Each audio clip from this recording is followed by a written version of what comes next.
Olá pessoal, tudo bem com vocês?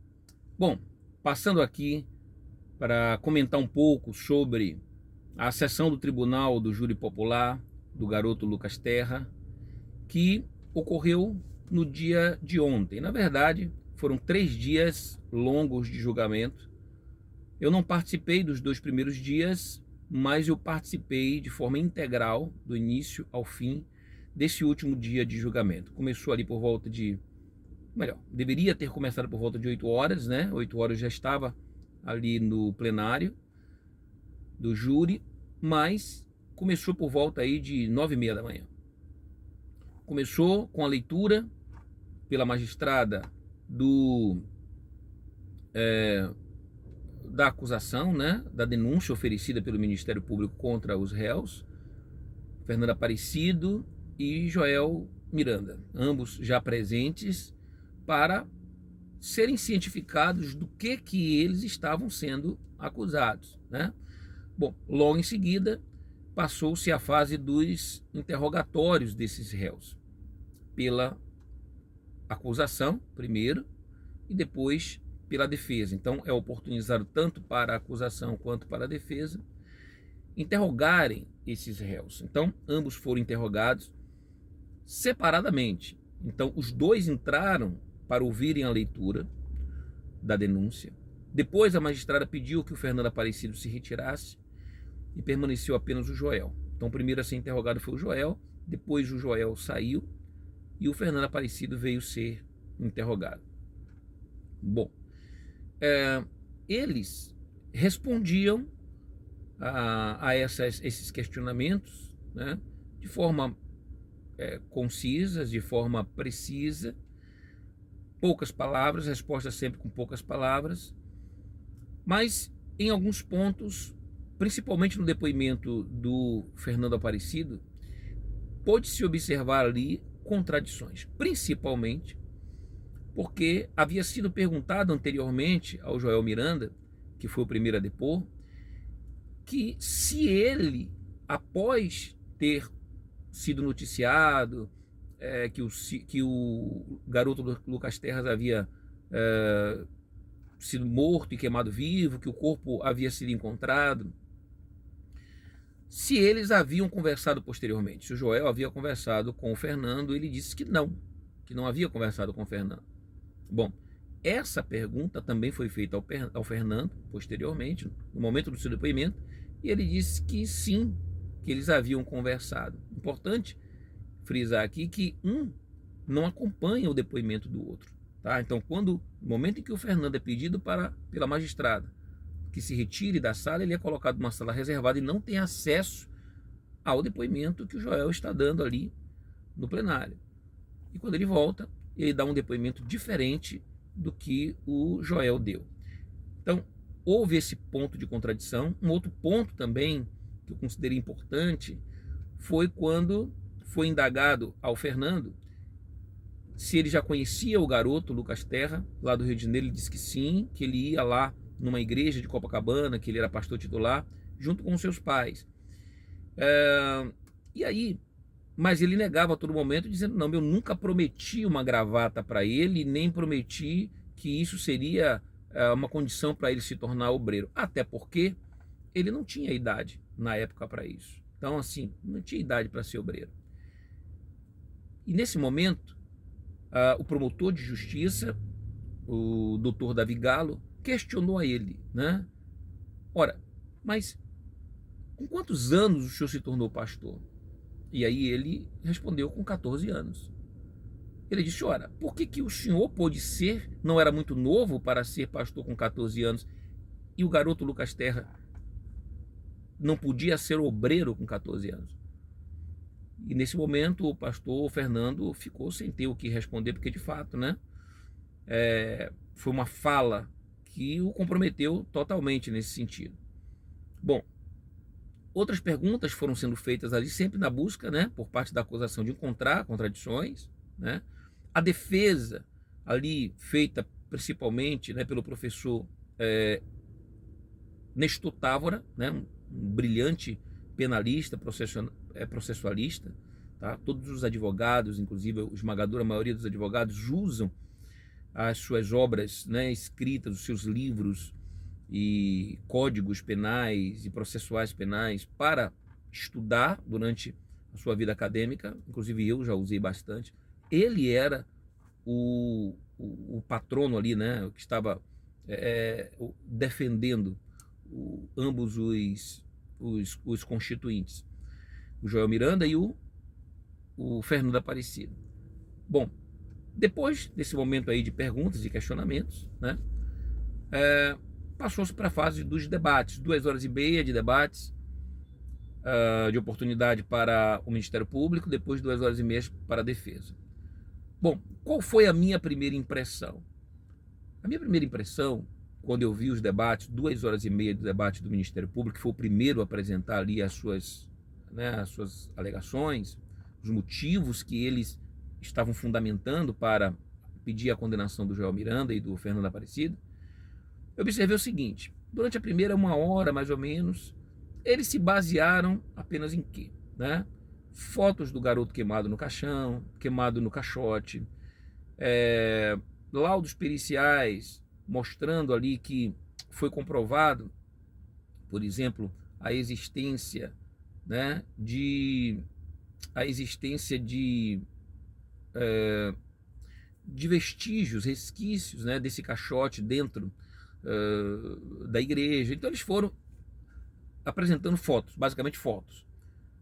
Nessa 1 hora e meia também eles apresentaram o depoimento, né, de testemunhas, tá, que haviam dado em outros processos, principalmente no do Silvio Galiza, o depoimento do pai, o senhor Lucas Terra, e a última 1 hora, mais ou menos, aí, de depoimento, né, ele ficou lendo ali o que tinha nos autos, lendo, que, inclusive, na minha opinião, se tornou um pouco cansativo e enfadonho esse momento.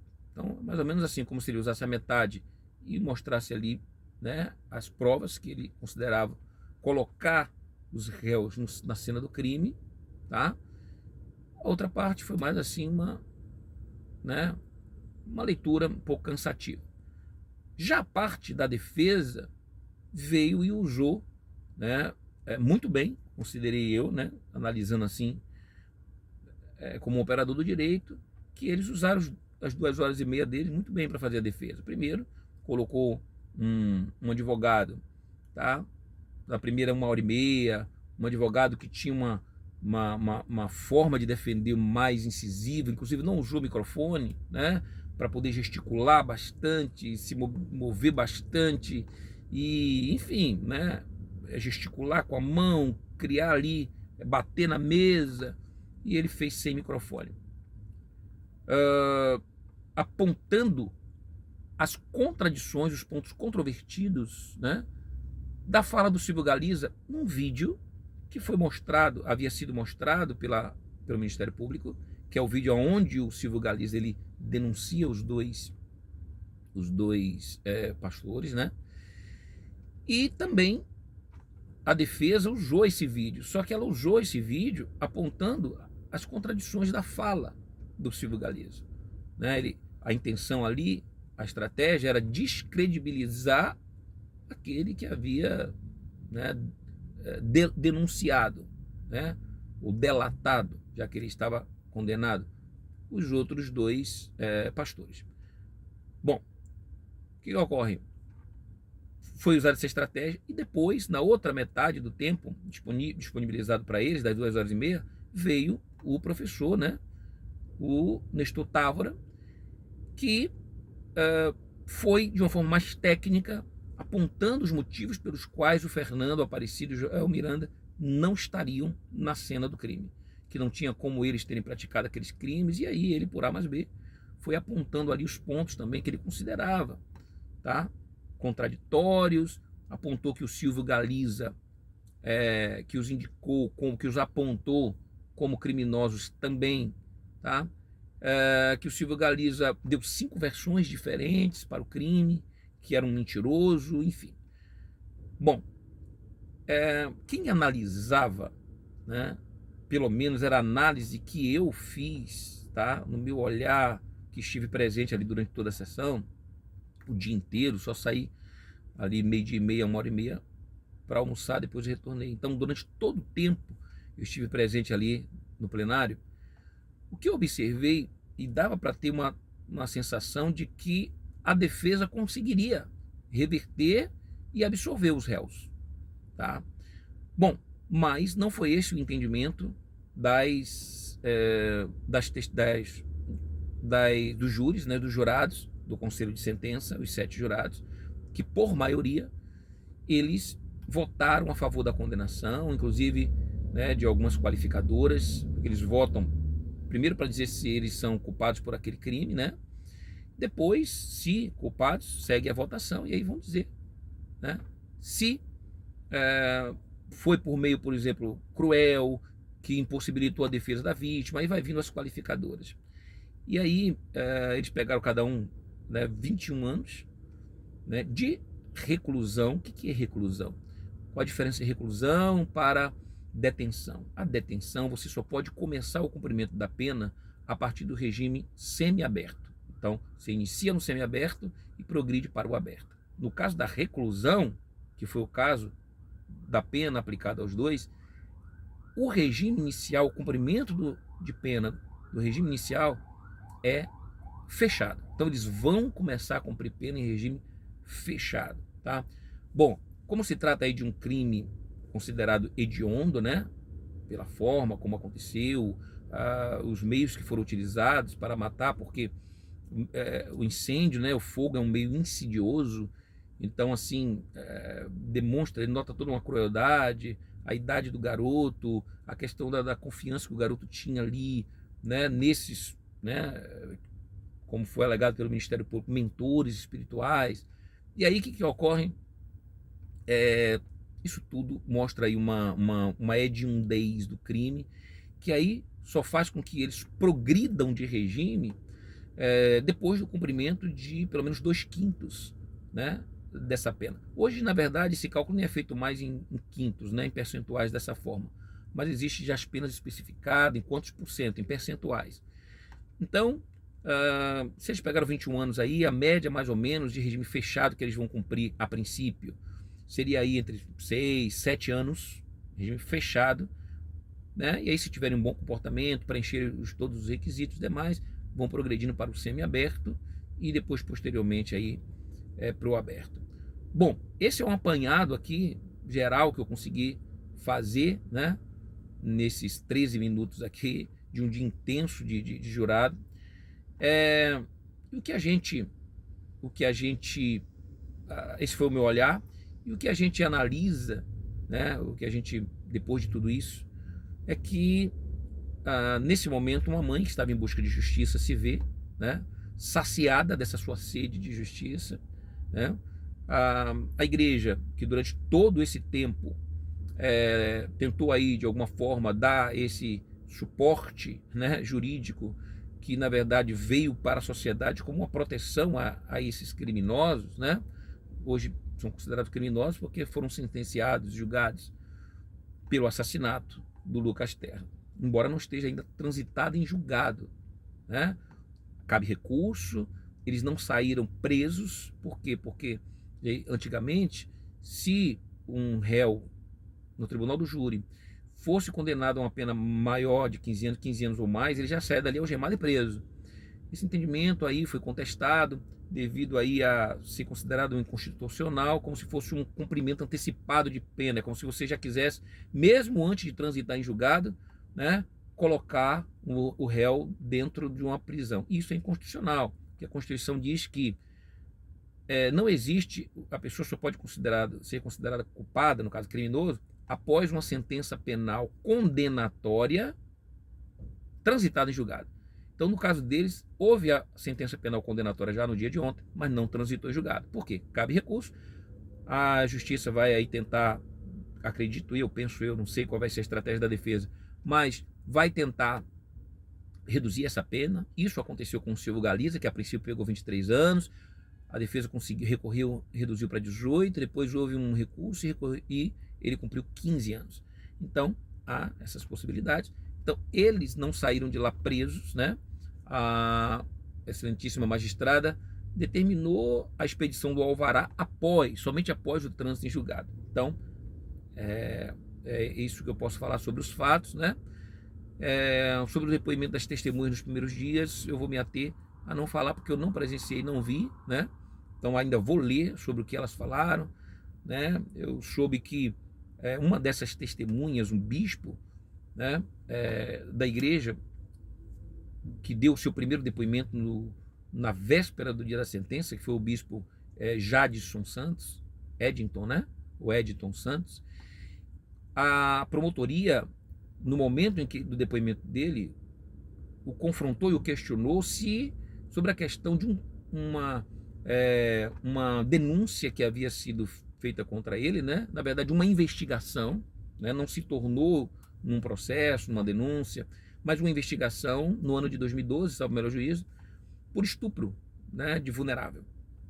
E aí foi uma estratégia da defesa, né, de descredibilizar essa testemunha, porque a pergunta era como é que pode alguém que foi investigado por estupro de vulnerável, para você que não sabe o que é estupro de vulnerável, é você molestar ou cometer algum ato libidinoso com um menor de 14 anos, né? Então, de 14 para cima, não configura estupro de vulnerável. Abaixo de 14, estupro de vulnerável. Mas não só, tá? Vulnerável não é só na questão da idade, também tem a vulnerabilidade, por exemplo, de uma pessoa que está ali embriagada, né? E se você praticar algum ato libidinoso, uma relação sexual não consentida com uma pessoa que está embriagada, estupro de vulnerável, porque ela não podia se defender, tá? Ela não estava em condições para poder oferecer uma reação, uma resistência àquele ato indesejado por ela. Bom, então, pessoal, foi isso que eu vi, né? Eu não gravei esse vídeo ontem, porque eu estava extremamente cansado lá no dia, né? Mas vocês foram informados ali no ato, naquele momento em que eu publiquei no meu Instagram, foi o momento em que saiu a sentença, né? Às 21h35. A magistrada lendo a sentença e eu publiquei para vocês, tá bom? Depois, com os desdobramentos, eu vou mantendo vocês atualizados, né? Mas por hora, são essas informações que eu tenho para trazer para vocês, tá? Qualquer dúvida que vocês forem tendo, vão perguntando aí embaixo e eu vou, à medida do possível, tá, pessoal? Que são muitas perguntas, eu vou respondendo para todos vocês. Tá bom assim? Algumas pessoas até me perguntaram num vídeo que eu gravei e publiquei no Instagram, publiquei lá no YouTube, e algumas pessoas até questionaram, né? Me questionaram, porque na verdade eu falei para elas não o que elas esperavam ouvir, tá? De repente elas esperavam que eu gravasse um vídeo dizendo, olha, eles são culpados mesmo, são criminosos, são assassinos e podem ter certeza que eles vão ser condenados, porque a justiça vai ser feita, porque Deus é justiça, porque...